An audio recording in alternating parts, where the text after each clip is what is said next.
Hello, I'm Ari Kagan. I'd like to tell you about some important news about Brooklyn, about New York City, what is going on. To begin with, I really hope that Mayor Eric Adams will veto several bills passed by New York City Council in December, especially bill related to NYPD. As you know, they passed a legislation that will require every police officer to report race, gender, or age of every person they do interaction with, which means police officers will not have time to do actual police work, to patrol streets, to patrol subways, to investigate crimes. Instead, they will be writing whole day in cars or in precincts. They will be doing paperwork, very often using overtime, just to write how old are you, what is your race, what is your ethnicity, what is your gender. That's not the purpose of a police force. The purpose of police force is to fight crime, not to do paperwork, bureaucratic stuff. This is not like clerks in the office. We're talking about police officers. I really hope that mayor will veto this legislation and that city council will not be able to override this veto. I know that Republicans voted against it, and a few Democrats voted against it. So in total, it was, I believe, 35-9 about this legislation. But I hope that some Democrats will change their mind and will not vote to override this veto. Very important that this bill will not become a law, because it will affect our public safety. And also, second bill that also was passed in December related to safety inside Rikers Island jail. They voted to ban solitary confinement, restrictive housing. I visited Rikers Island several times, and I can tell you that it's very, very important to have this tool for local guards, because correction officers. Because if person committed violent crime while in jail, while waiting for a trial, this person should be separated from general population. This person should be punished. Because if we abolish all kinds of punishment, no consequences, then it will be complete chaos and very serious violence inside the jail. Even federal monitor that currently overseeing our Rikers Island also came out against this bill, saying it will increase violence in Rikers Island, not decrease. So I hope both of these bills will be vetoed by mayor and will not be able, city council will not be able to override this veto. All we need is one or two common sense Democrats to stand up and to say they support public safety. It's very important for public safety on the street, inside subway, inside our houses, and of course inside Rikers Island. Second topic I would like to talk to, what's going to happen in May. As you know, in May, this ill-conceived plan called congestion pricing will take an effect. $15 for every car and $36 for every truck that entering Manhattan, which is absolutely insane. It will punish so many middle-class New Yorkers, business owners, even people who wanted to visit medical centers for medical appointments. That's terrible. This congestion pricing is insane. Several lawsuits filed by the state of New Jersey, by several organizations. Many business associations are against it. But by the end, it will affect every New Yorker, because businesses will not be taken lightly that they need to pay $36 to bring merchandise to Manhattan or to use trucks. They will increase prices for everything. So everybody will suffer.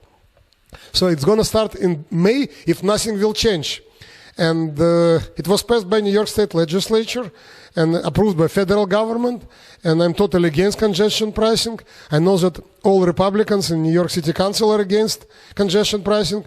And business associations are against congestion pricing. I believe it will negatively affect quality of life of all New Yorkers if it will take an effect in May.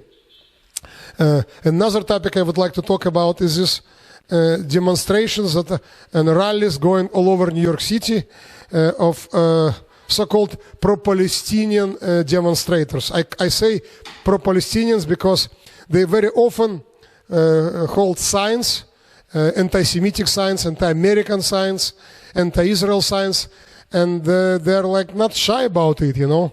They're very often they're praising Hamas.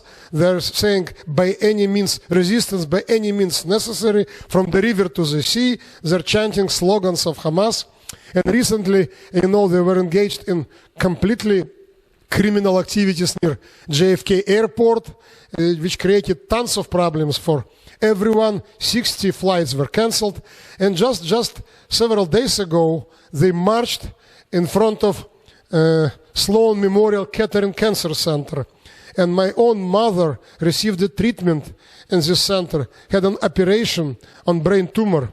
And I'm very grateful, forever grateful to Sloan Memorial Kettering Cancer Center for giving my mother 3 more years of life. And my mother-in-law also went to this life-saving medical institution, prominent, worldwide known. Everybody knows Memorial Sloan Kettering Center. So these pro-Palestinian demonstrators not just marched in front of this medical center, but also screamed and yelled, including at children, at medical staff, at nurses. Oh, you're complicit to genocide. You're not innocent. You're doing genocide. So they tried, it was a psychological warfare, an abuse of patients and medical staff at a very prominent cancer treatment center. Shame on them, shame on these demonstrators for attacking cancer center. What is next? So I believe that NYPD should have much stronger response to arrest people who are engaging in illegal criminal activities. I'm not even talking about now moral situation, which is totally immoral in my opinion what they did in front of the Sloan Memorial Kettering Center, but also very often illegal and criminal activities when they block traffic, when they put fires on the roads, when they're blocking all roads to JFK Airport, blocking Brooklyn Bridge, etc. So it's illegal. So you need a permit to have a demonstration. I know you need to apply for a permit to have even a very peaceful rally. So why they're allowed to do all of this, destroying life of New Yorkers? Oh, we wanted to everybody to see how horrible it is in the Middle East, that Israel committing crimes, etc., etc. So I'm not going to even comment about their statements, because I don't want to dignify their statements about what's going on in the Israel-Hamas war in Gaza.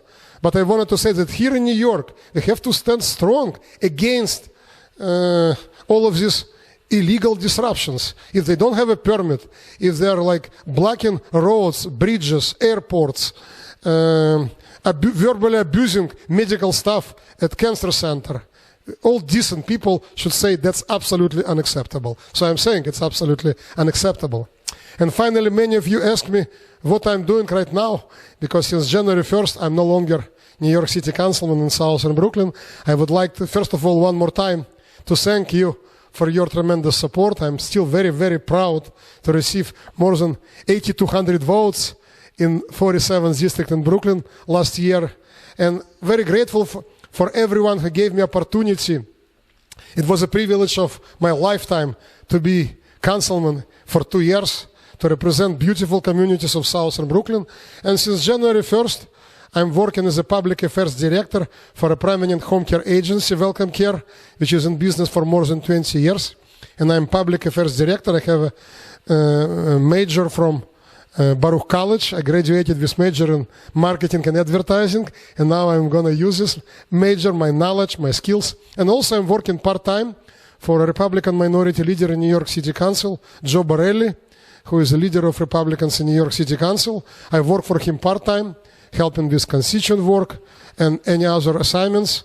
So I'm okay. I'm doing fine. I'm very grateful. And I also wanted to use this opportunity. It's my first program in 2024 to wish a happy and healthy new year. Only the best.